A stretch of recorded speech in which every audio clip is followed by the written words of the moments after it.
আমাদের page number 10 এইখানেও আমরা প্রতিদিন বিশেষ কিছু সংবাদ দিয়ে থাকি। এই বিষয়ে আমরা এখন কথা বলবো আমাদের মফস্বল সম্পাদক মাসুদ চৌধুরীর সাথে। তিনি আমাদেরকে বলবেন আজকে উনার কি কি হেডলাইন আছে মফস্বল পেজে। মফস্বল পেজে আউটলাইন্স পেজে 5টা আইটেম কভার করা হয়েছে।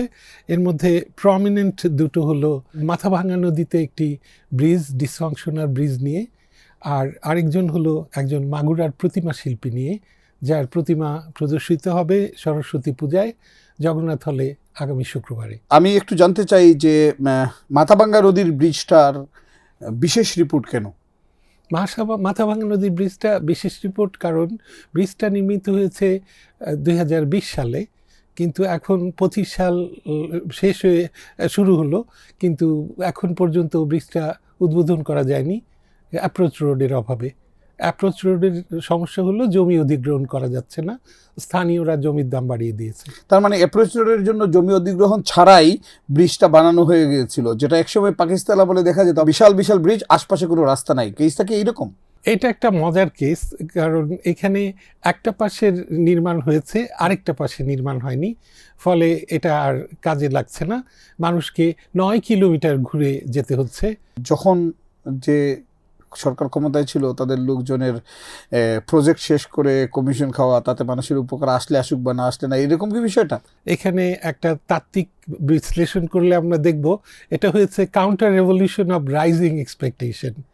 যখন ব্রিজটা হলো, মানুষ দেখলো জমির দাম বেড়ে গেছে, ফলে তারা তাদের যে জমিটা, সেই জমিটা আর আগের যে মূল্য সরকার নির্ধারণ করে রেখেছে সেই জমির মূল্যে তারা রাজি হচ্ছে না।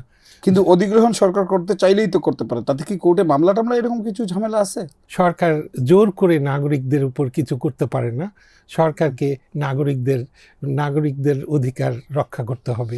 দ্বিতীয় বিশেষ রিপোর্টটা যেটা প্রতিমা শিল্পীর, সেইটাতে আসলে কি আছে, সেইটা বা এক্সক্লুসিভ কেন? প্রতিমা শিল্পী অধিকারী, এই মাগুরার খুব সযস্বী শিল্পী, ওনার যশ এত বেশি যে ঢাকার জগন্নাথ হলে ঢাকায় অনেক শিল্পী থাকা সত্ত্বেও এই প্রতিমা শিল্পীর বিগ্রহ ঢাকায় আসবে।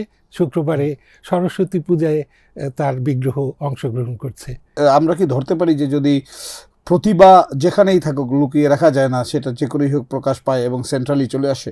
মজার ব্যাপার হলো উনি কোনো চারুকলা ইনস্টিটিউট অথবা বিশ্ববিদ্যালয়ের ছাত্র না, কিন্তু যারা স্কাল্পচার ডিপার্টমেন্টের কোনো ছাত্র বা শিক্ষক এটি করলে আমাদের কাছে সাধারণ মনে হতো, যেহেতু এটা ঢাকা বিশ্ববিদ্যালয় হচ্ছে।